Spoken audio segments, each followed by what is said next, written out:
अजून सुद्धा सांगतो की माझ्या नजराला तर ठाणे जिल्ह्यामधलं त्यांचं अस्तित्व आहे ना, फक्त परवानगी मिळाली पाहिजे.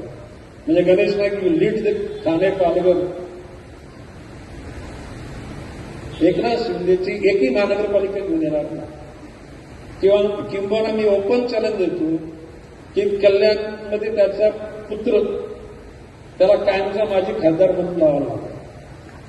ठाण्यामध्ये इथला ठाण्याचा जो अति आगाऊ खासदार त्याला मी तसं ओपन सांगितलं, तुला माझी कायमचं आयुष्यभर माझी खासदार म्हणून त्याला लावा. हे मी नाही लावणार, ही ठाण्याची आणि कल्याणची जनता फक्त गणेश नाईक ते फक्त लीड घ्यायची गरज. कारण हे भस्मासूर आहेत, बकासूर आहेत. यांच्यामुळे महाराष्ट्र राज्य 10 वर्ष मागे गेलं. त्यांनी इतक्या मोठ्या प्रमाणामध्ये पापं केली, ही पापं जर उजागर झाली ना, यांच्या जागा जेलमध्ये असतात. मी कधी लुस्टॉप करत नाही. हा what total evidence with me. आणि म्हणून माझं म्हणणं आहे की अजून सुधरा. नवी मुंबईच्या जनतेच्या हिताकरता सिडकोचे भूखंड द्या, एमआयडीसी द्या.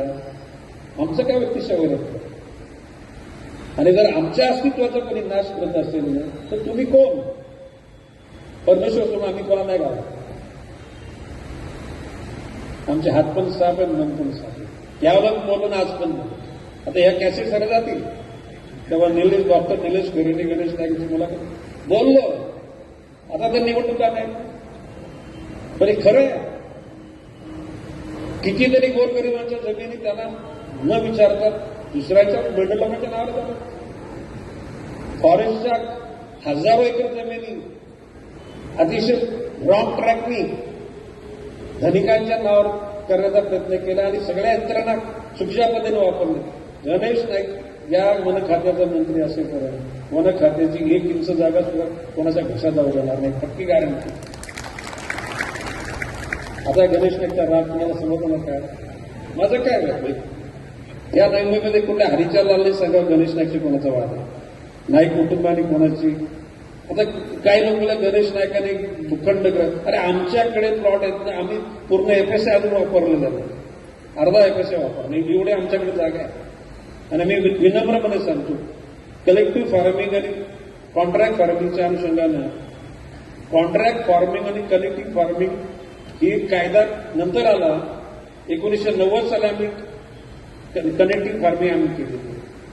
तर आम्हाला कोणी शांतपणे शिकायची गरज नाही साहेब.